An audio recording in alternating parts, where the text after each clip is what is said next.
Hello guys, kung nagpaplano kayo na pumunta ng Taiwan para sa itong video na to. Visa free at 2 hours away lang sa Philippines ang Taipei, Taiwan. Kaya mas okay na planado ang ating itinerary kasi bawat oras mahalaga. Kaya weeks before kami pumunta ay nagbook na kami ng airport transfer para sure kami na may susundo at makarating kami agad sa aming hotel. Naranasan kasi namin before na naglakad kami ng mahaba tapos pagod na kami agad. Usapang hotel naman tayo, so for as low as 1,700 pesos, eto na, makinig kayo. Dito nga kami sa Hotel Midtown Richardson nagstay dito yan sa may Ximanding area. 30 minutes away lang siya from the airport. 2-minute walk lang siya papuntang Ximen Station Exit 5. 24 hours din ang kanilang front desk, may luggage storage and restaurant. Tara at samahan nyo kami mag-room tour. Binook nga namin to through Klook app. Pwede rin kayo mag-check sa Klook website. At kapag ginamit nyo pa ang aking Klook promo code na naka-flash sa inyong screen, ay makakakuha pa kayo ng up to 5% discount. Kaya nung nakita namin yung mga reviews through Klook app, tapos nakita namin yung actual, talagang mapapasabi ka ng, next time, dito ulit kami. Meron ding option na meron silang breakfast buffet. Alam nyo ba, parang 300 pesos lang idadagdag nyo, meron na kayong breakfast buffet. Yung breakfast, pasok sa ating panlasa. Tapos pwede ka mag-iwan ng inyong luggage. Ito yung kanilang lobby. At syempre, isa na sa binabalikan natin sa Taiwan ay ang kanilang mga night markets at ang Ximanding area ay sobrang lapit lang din. Kaya para sa akin, ika-third time ko na nakabalik ng Taiwan at masasabi ko na itong area talaga yung buhay na buhay at magandang pagstayan. Kaya ano pang hinihintay nyo? Ito na yung sign para pumunta kayo ng Taipei, Taiwan. Book your travel activities and hotels via Klook app or Klook website. And you can use our Klook promo code na Joyce Coraspe Klook up to 5 times. Ingat sa next travel ninyo. Follow for more travel tips. Thank you very much. Bye!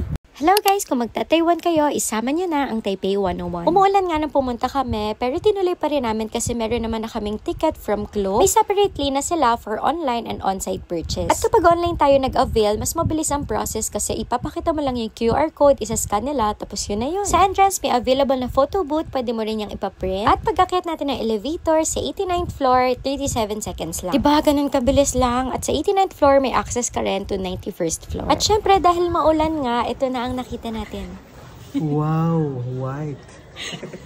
Pero syempre, sabi ko nga sa inyo, tinuloy pa rin namin at bumili na kami ng food kasi nga may mga vouchers sila na binibigay para may discount. At sobrang na-happy kami na nakita namin na moving yung mga clouds at nawala rin yung fog. Naghanap din kami ng tatambayan namin, nagkwentuhan, kumain at in-enjoy namin yung view. After, pumunta na kami ng souvenir shop, ang daming mga pwede nyong pagpilian. May mga areas na pwede kayo mag-picture, mag-video. May mga available din na snacks and drinks dito. So may souvenir shop area din yung access papunta ng 101st floor. Second time ko nang pumunta sa Taipei 101 pero ito yung first time ko na aakyat sa 101st floor. Excited kaming makita kasi 'di ba maliit yung top ng Taipei 101.